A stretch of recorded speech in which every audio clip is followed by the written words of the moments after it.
Hi friends, Sai Satcharitra 39వ అధ్యాయంలో సాయి నానాసాహెబ్ చాందోర్కర్కు జ్ఞానబోధ చేస్తూ ఇంకా ఈ విధంగా చెప్పారు. ఈ తప్పులన్నీ చూపించినదే శిష్యుడు దేవుడు అనగా, ప్రపంచం అనగా, శరీరం అనగా ఏంటో తెలుసుకోలేడు.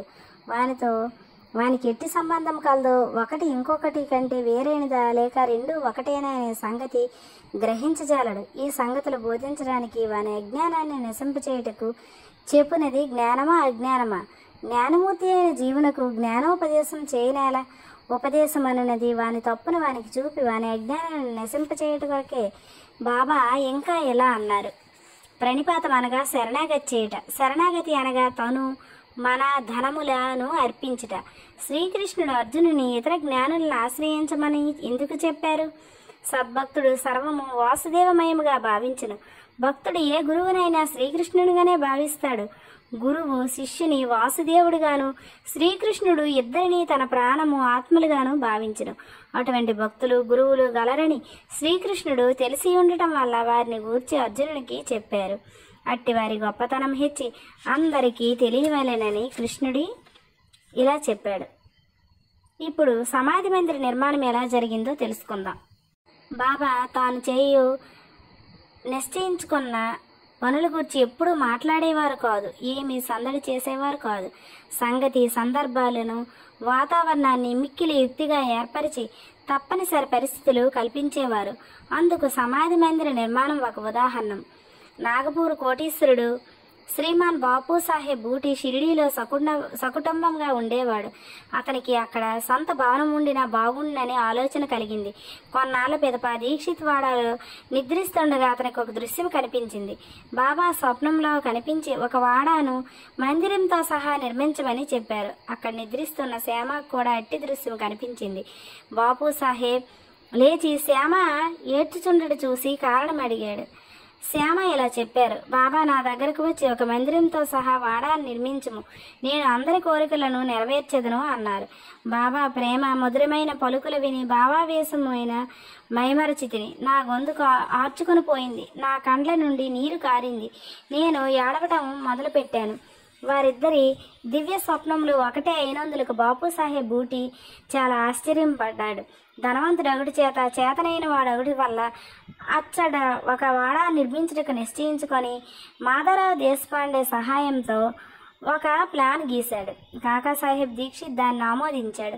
దాన్ని బాబా ముందర పెట్టగా బాబా కూడా వెంటనే ఆమోదించారు. కట్టుడు ప్రారంభించారు. శ్యామ పర్యవేక్షణ చేస్తుండేవారు.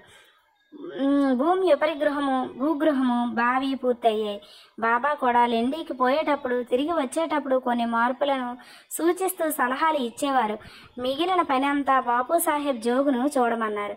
అది నిర్మించినప్పుడు బాపు సాహెబ్ బూటీకి ఒక ఆలోచన కలిగింది. చుట్టూ గదులుండి దాని మధ్య ఒక విశాలమైన హాల్లో మురళీధరుని ప్రతిమను ప్రతిష్ఠ చేయవలనని తట్టింది. బాబాకి సంగతి తెలియజేసి వారి అభిప్రాయాన్ని కనుగొనవలనని శ్యామకు చెప్పారు.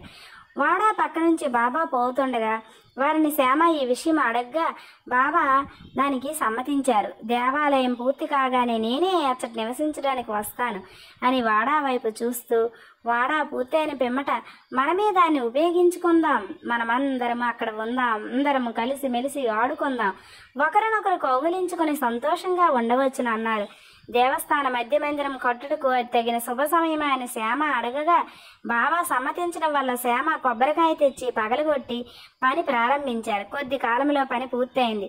మురళీధర విగ్రహం తయారు చేయటకు ఆజ్ఞాపించారు. అది తయారు కాకమునిపే కొత్త సంగతి జరిగింది. బాబాకు తీవ్రమైన జ్వరం వచ్చింది. వారు కాయాన్ని విడిచుటకు సిద్ధంగా ఉన్నారు.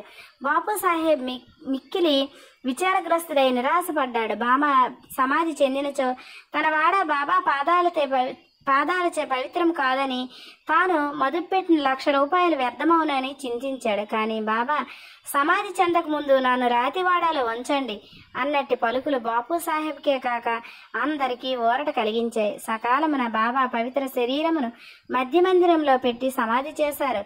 ఇలా మురళీధరుని కొరకు నిర్ణయించిన స్థలమందు బాబా సమాధి చేయుడు. ఇలా మురళీధరుని